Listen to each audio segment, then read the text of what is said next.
Ďakujem. Ďakujem vám všetkým. Na počiatku bolo slovo, energia, myšlienka a potom prišlo vedomie a hmota. A z hmoty vzišli geniálne nápady, objavy, ktoré povznášali ľudstvo do výšin k nebesám. Sokrates, Platón, Aristoteles, Buddha, Krišna, Kristus, Mohamed, Galileo. A na pleciach týchto velikánov rástli iní, aby mohla vzniknúť napríklad renesancia a humanizmus. Kým v stredoveku v Európe bolo obdobie temna, v Ázii prekvitala kultúra a veda. Ľudstvo vždy ako dostihové kone sa predháňalo, raz India, Egypt, potom Čína a Stredný východ viedli v umení a vede, aby v inom kúte vytriskla iná geniálna myšlienka, objav.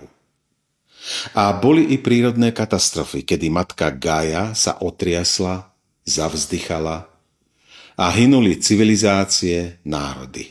Menili sa kontinenty. Vždy, keď niektorá z civilizácií začala viac dbať na matériu, materiálne zabezpečenie a opomenula duchovný svet a duchovno, vždy mala zarobené na svoj zánik. Ale že vždy. A čo dnes určuje úspešného moderného človeka 21. storočia? Kvalitné hodinky, auto, dom, úspešné postavenie, peniaze, luxusné dovolenky, botoxová milenka, jemný a niekedy aj hrubý primitivizmus. Intelektuálna a duchovná stránka nula. Ale vždy akoby zázrakom alebo životnou silou zvíťazí život. To Kainovo pokolenie. Mimochodom, ten múr, do ktorého narazíme, je už neodvratne blízko.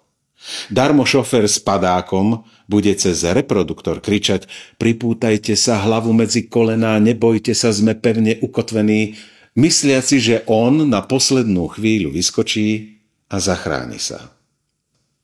Omyl. Pretože to nie je lietadlo, ale autobus.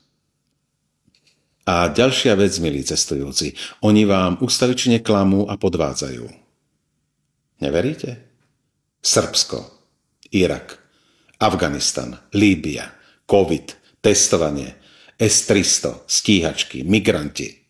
Samé klamstvá. Do 89.